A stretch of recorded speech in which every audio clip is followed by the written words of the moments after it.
Почитувани гледачи, добар ден. Време е за медицинско катче. Утрово тема исхраната.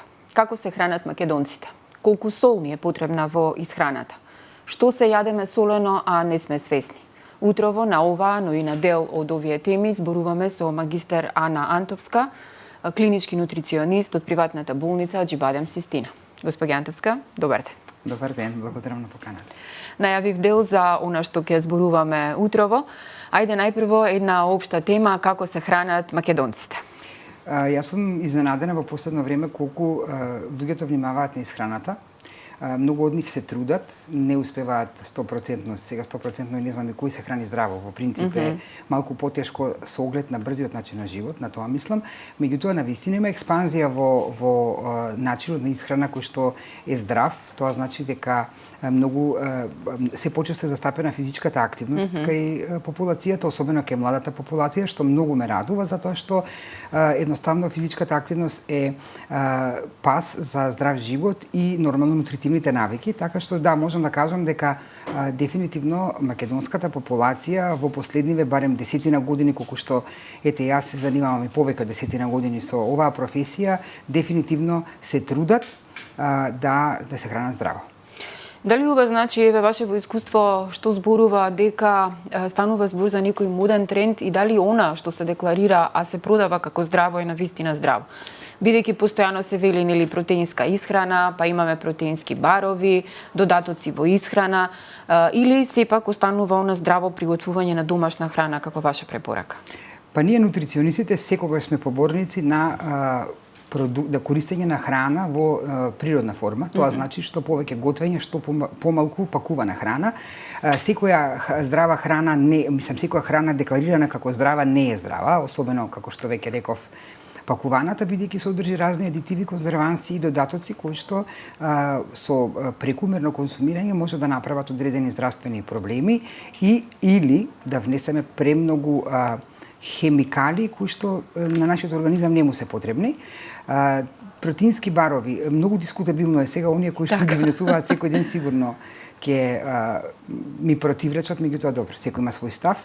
Јас не сум поборник за протеински барови, секогаш препорачувам сите да ги читаат декларациите на пакуваните производи, без разлика дали се работи за сладка или за солена храна. И кога ќе видиме дека не ги разбираме половина од наведените состојки, тогаш значи дека тој производ не би требало да го консумираме често, затоа што сепак се одржи голем дел од оние работи што веќе ги споменав од хемикали. Протеински бар може да се приготви и дома. Многу е само битно колку имаме време, така што да се вратам на она што го констатирав, природната форма на храната е здрава храна. Сега и ова е малку поширока тема, затоа што многу е битно од каде потекнува, како е одгледувана и така натаму, бидејќи знаеме дека во 21 век без пестициди не би можеле да обстанеме, не би можело да имаме толку многу не може да се нахрани планетава, така што тоа да се произведе. Точно тоа е, доколку не се злоупотребуваат пестицидите, безбедни се за консумирање, нормално во умерени количини. Умереноста е секогаш најдобриот наш пријател. Така. Спомнавме нели солена и сладка храна, кога сме многу често сме зборувале за сладката храна, знаеме колку е нездрава, меѓутоа ајде да позборуваме малку за солената храна. Колку е таа важна во исхраната солта како сол во секојдневниот живот, бидејќи читаме нели постојано по маркети постојат калиумова сол, постојат морска сол, јодирана, црна сол сега, сол од мртвото море. Еве ајде да слушнеме од еден експерт колку е битна солта и која сол е практично најздрава, ако постои таква некаква статистика. Неколку прашања има во вашето прашање. Ќе се надоврзам на првото што ми го поставивте. Колку македонската популација внесува сол во исхраната, дали прекумерно или не? Мене ми е жал што ќе го констатирам дека нашиот народ внесува многу повеќе сол од колку што е потребно, бидејќи нашите дневни потреби за сол, односно за сол се 6 грама во текот на денот, 5 до 6, тоа е едно кафено рамно лажиче.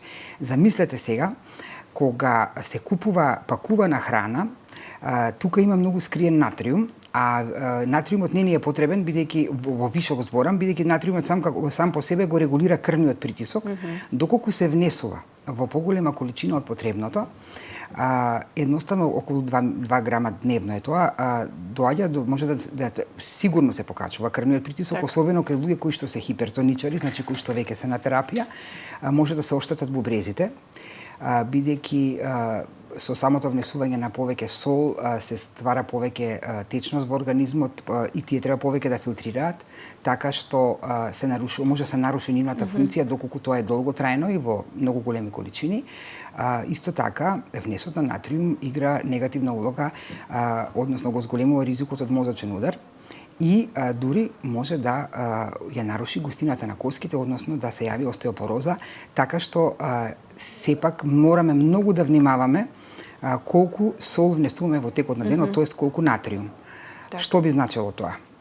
За да се превенираме од прекомерно внесување на натриум, убаво е да се читаат сите декларации на пакувана храна. Значи се надврзуваме на претходното прашање, односно секогаш треба да се читаат сите декларации, бидејќи и сладките производи пакувани содржат висок процент на натриум, така што навистина треба многу да сме внимателни кој производ ќе го избереме.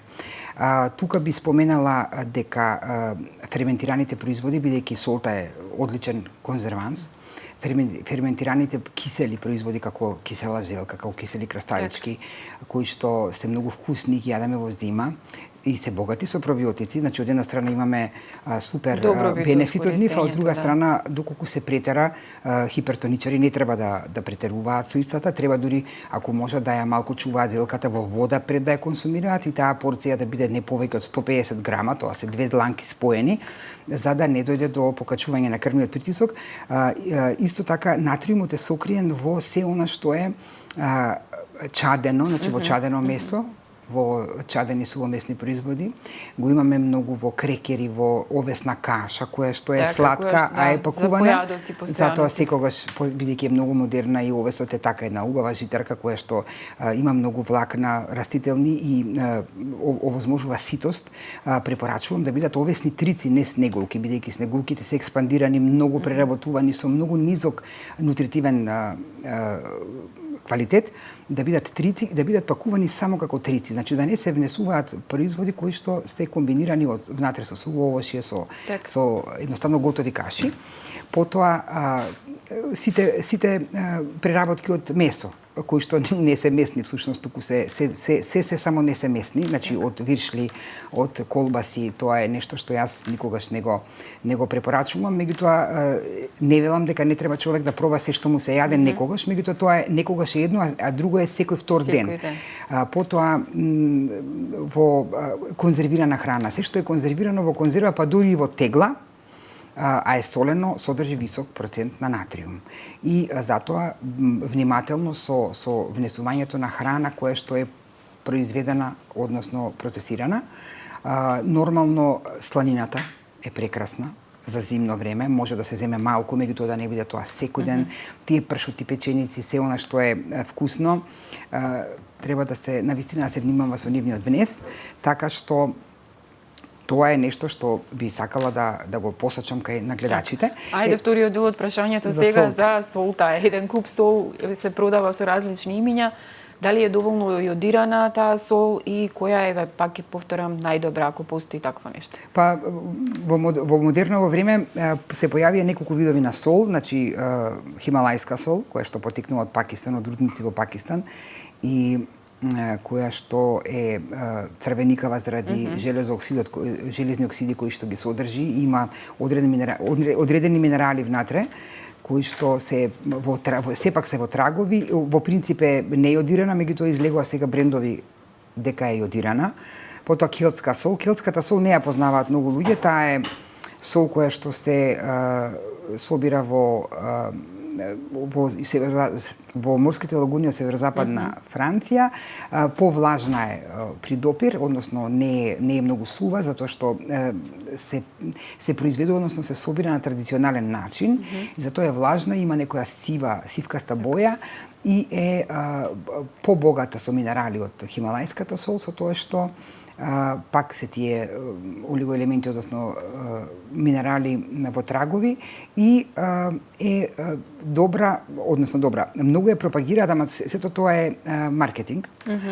Исто тука морската сол да ја споменам, исто има околу 80 минерали во својот состав, елементи. Меѓутоа морската сол се добива со хидратација на солена вода, на морска вода. Во принцип може да биде јодирана и нејодирана. Кошер солта, која што е едноставно, кошер солта има најнизок процент на натриум во себе содржи и нема никакви минерали, чист натриум хлорид. Како готварската сол, само готварската сол содржи исто минерали. И сега што сакам да кажам? Најбитно е да јадеме јодирана сол заради тоа што нашата тиреоидна жлезда како машина која што го регулира цел метаболизам во телото и треба јод. Доволно е да внесуваме готварска сол јодирана 6 грама на ден за да таа жлезда си работи како што треба. Не треба да се додаваат јодни суплементи на своја рака. Да кажам, во принцип, кога има недостиг на јод, се дава, Моите колеги го пропагираат тоа, кои што работат со специјалисти од нуклеарна медицина, ендокринолози и така натаму, значи многу треба да се внимава, така што јодираната сол е најадекватна готварска за користење. Доколку е морската сол и кошер солта се добри бидејќи се покрупни и многу се полесни за готвење и поубаво изгледа сето јадењето. Меѓутоа нема никаква разлика, бидејќи месото, овошето и зеленчукот содржат доволно натриум, кој што ни е потребен. Така што ако внесеме 6 грама сол во текот на денот, тоа нели една кафена лажичка, и ако внесеме здрава исхрана преку овие намирници што ги споменав, потреба нема да се додава повеќе од 6 грама сол, односно ќе внесеме доволно натриум. И сега замислете, ако внесуваме овоше свежо, зеленчук, месо и една лажичка сол, и плюс јадеме пакувана храна, колку многу натриум е тоа. Нема потреба, затоа што едноставно сите оние жени кои што се во перименопауза и во менопауза, природно им се успорува метаболизмот ради пат на хормоните, задржуваат течности и се жалат дека имаат подуеност во стомакот и така натаму, не би требало во вечерните часови, особено преку ден тоа се подразбира, меѓутоа во вечерните часови да внесуваат сол. Тоа го препорачувам на сите оние кои што сакаат да внимаваат на исхраната и исто така бремените жени кои што се во третиот триместар, особено во последните 4 недели од преминостот прилика, кога им се јавуваат отоци во нозете, така што треба да се внимава, а тие пак треба да внесуваат јодирана сол. Така. Можеме ли да ги едуцираме македонците како да ја обесолат храната? Значи има ли начин, бидејќи такво подневје сме, се јадат доста млечни производи, сирења, кашкавали, маслинки. Фала што ме потсетивте. Не треба да се обесоли храната, туку треба да се регулира солта во истата. Македонскиот народ е народ кој што обожава да јаде млечни производи. Збориме за сирења. Мене ми е многу потешко кога ќе ми дојде клиент кој што треба да регулира телесна тежина, да речеме, и да има одредена здравствена состојба која што бара намален внес на сол, и многу тешко им доаѓа да ги се одвикнат од млечните производи. Многу интересно, ама машката популација кај нас јаде сирење со секој оброк. Така, и со граф, и со салата, и со се. Особено води граф и салат, граф и сирење, така што навистина се трудам да им помогнам и сега ќе објаснам како.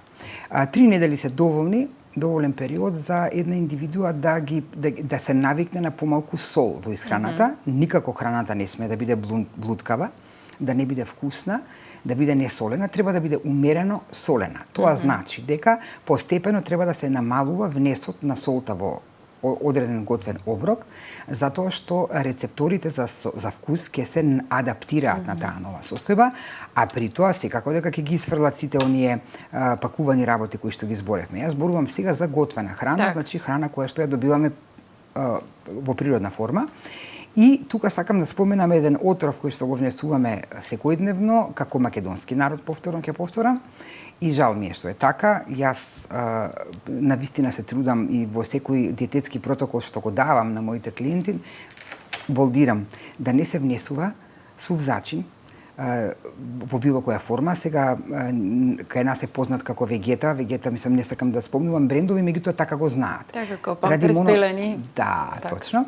Ради мононатриум глутаматот, кој што има многу истражување научни студии кои што докажуваат дека е исклучително канцерогена супстанца, која што прави адикција, значи зависност при консумирање, и при тоа се додава, не може да верувате, во 90% од солените производи. Сакате сирења, сакате грицки чипсови и така натаму, така што има биозачини, има начин да се направи во домашни услови, да се храната да стане вкусна, како? Да биде солена, може да се додаде лимон, кој што ќе имате чувство дека едете посолена храна, и да се додаде некоја јаболков оцет кој што не содржи шеќер, така што со самото тоа, со одреден зачини кои што се свежи, ќе се надомести, или зачини кои што не содржат сол во себе, ќе се надомести таа потреба за, односно ќе добиете вкусен оброк, а нема да чувствувате дека едете блуткава храна. Так. Така што ете, тоа е некој начин тоа е обид да се намали внесот на сол, односно да добиеме здрав оброк кој што ќе биде безбеден за консумирање. И многу интересна работа. Кога внесуваме храна, не треба да го солиме оние кои што го солат оброкот пред да го прават, пред да почнат да јадат. Значи тоа е навистина, кога купувате блуза, треба да ја пробате да видите дали ви е точна. Исто и вака. Пробајте го јадењето, ако не ви е доволно солено, ставете лимон, ако оброкот, видот на оброкот тоа го дозволува, и ставете оригано, ставете босилек, ставете, не знам, куркума и така натаму, нешто што може да го подобри тој вкус. Обично посетата на нутриционист секогаш се поврзува со слабење. Меѓутоа, денешната тема ни е солта. Кажете ми, со внесувањето на солта, колку таа влијае кога некој е на диета, посебно кај луѓето со повисока телесна тежина? Темава е многу широка и многу ми се допаѓа што имате од интересни агли ме прашувате, затоа што навистина е битна.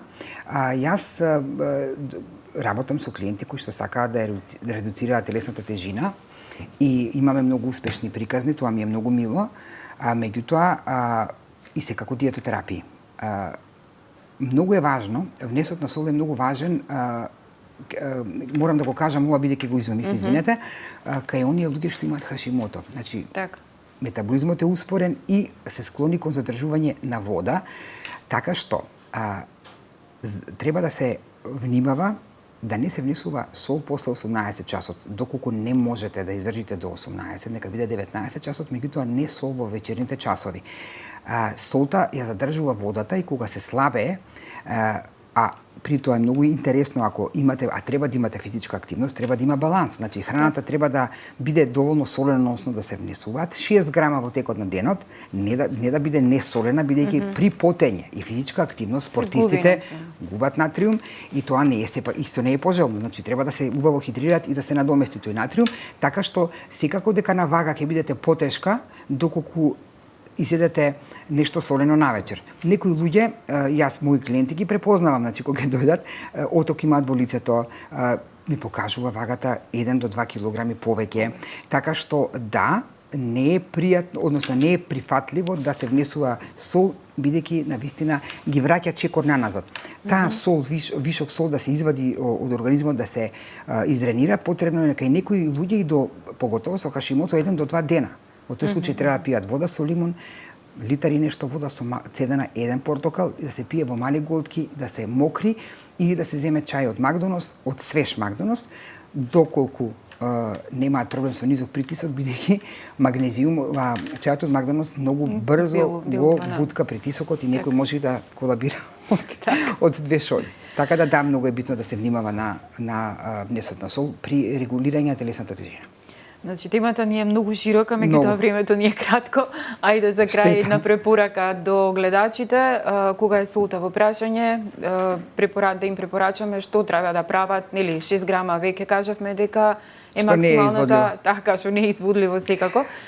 Колку кај нас има ли некакви такви истражувања, колку се внесува сол дневно? Дали 14 грама најмалку. Значи тоа е 2,5 пати повеќе. Советот, ние сме луѓе кои што и сите треба хедонисти сме генерално како народ и убаво е, имаме убави ресторани, убави кафани, па тука се седнува. И сега знаете како не седнува никој на парче месо и на салатат, него тука ние мезиме. Значи имате убаво овче сирење кое што боли кога ќе го пробаш од сол, а е при тоа многу убаво мрсно и вкусно. Па имате, не знам, разни пржени работи. Пржените работи треба да се исклучат, солта да се проба од овче сирење и да се побара оброк кој што нема да биде засолен пред, да се побара оброк кој што нема да биде солен. Јас како индивидуа од секогаш сум јадела нормално солено и мене солта вишок ми предизвикува болка на јазикот во устата, значи затоа секогаш барам да не ми месо кога јадам, да речеме, барам да биде незачинето, затоа што едноставно многу ми е полесно да го зачинам сама и да добијам некој пријатен вкус, отколку да добијам пресолено месо, а на вистина кај нас се готви во рестораните многу пресолено. Нема потреба од толку многу сол, така што ете нека почнат така. Она што ги кажав советите претходно и кога ќе одат во ресторани да бираат храна која што не содржи преливи и сосови, бидејќи тука има многу натриум, туку да се побара храна која што ќе има многу малку сол во себе, да се јадат растителни влакна уз тоа и да уживаат во оброкот без грижа на совест дека ете можеби ќе задржат повеќе вода, особено ако е во касните часови, или дека можеби хипертоничари ќе си го покажат крвниот притисок. Така. Госпоѓа Антовска, ви благодарам за интервјуто. Се надевам дека едукативно делувавме на гледачите. Вие останете со програмата на Слободен печат. Очекувајте го издавањето на нашиот весник и секако следете го нашето веб издание. Ви благодарам за вниманието.